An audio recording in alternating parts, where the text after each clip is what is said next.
have talked quite a bit about the new Twitter competitor Threads put out by Meta. A lot to say about this and a lot of attitudes about how we're using social media. Ipsos is breaking it all down with us. Our pal Cliff Young is here in studio with some new research. How you doing, Cliff? Good to see you again. It's great to be here. Normally we're talking about politics. We're talking about national attitudes on these big, heavy issues. We're talking about the debate of Threads versus Twitter. We're talking about social media, but social media is politics. Obviously, and that's one thing we've been talking quite a bit about. So let's break down some of the new research that Ipsos has done when it comes to these competing social media applications, whether it be Threads, whether it be Twitter, Facebook, Instagram, all of that. Let's take a look at some of the data that you have right here. First of all, who's using this right now? It's a brand new app. It's garnered tens of millions of users so far, but it's not a quick exodus from one app to another. No, it's testing it here and there. You know, it is the fastest it's ever been adopted. 1 million people in 2 hours. That's and the crazy. comparator of Twitter is basically 1 million people in 2 years. So incredibly interesting, right? But who's actually likely to use it? Creators, celebrities, early adopters, those individuals that are maybe part of the Instagram crowd. That's a profile of who's using it right now. What I was interested in before we came to air, just the 48% who wants news as soon as it happens, because Twitter gains such critical mass by those of us in the media using it as a way to push out data. But Threads doesn't seem to be designed for that, at least not yet. Not yet, or at least those that are interested at the beginning are not those that are most interested in news. Yeah. But it's still there. 48% of Americans say they want to get news as soon as it happens.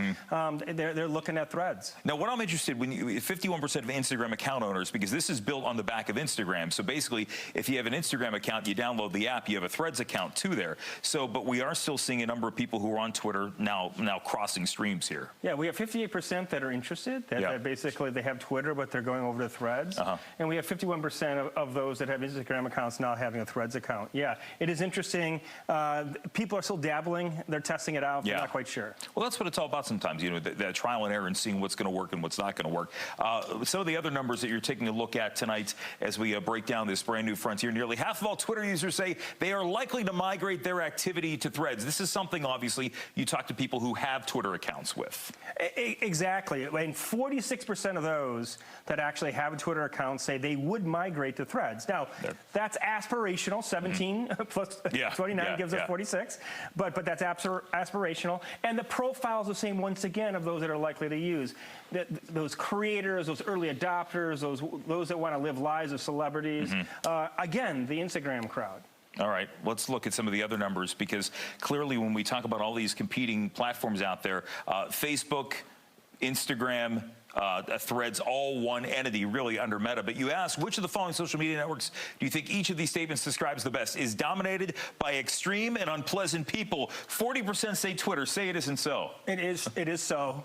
And Twitter's really known for that partisan, polarized politics, and that's what they're actually citing. And I feel like that's something that if you lean one direction, you're going to feel like the other side gains a lot of weight when it comes time to who has the loudest voices in the room. Well, if you're red, you know, it's blue, and if it's blue, it's red. So. And generally shares my values. Now, you know, I mean, people have looked at Facebook as sort of an evil empire in and of itself here, but when you look at this generally shares my values, Facebook 42%, they lead the pack there. Well, just think about it. Who are you usually connected with? Your family. Yeah. Your friends. They share your values. Yeah. And so it makes sense. Okay. All right. There's other numbers that came out here in this, and one of the things that has gotten a lot of attention when we talk about Elon Musk and we talk about Mark Zuckerberg Be serious now. They were talking about doing a UFC cage match. Yeah. I guess they're still doing that. Who do you think would win? Apparently, now here's the thing. 26% say Musk, 20% say Zuckerberg, 34%. It doesn't matter, we all lose. And my personal favorite, what are you talking about? Yeah, I think it's even up. I think it's a draw. You think it's a draw? It's a draw. If you would put money on that, would you bet on either of those guys? I'd put on, what are you talking about? Yeah.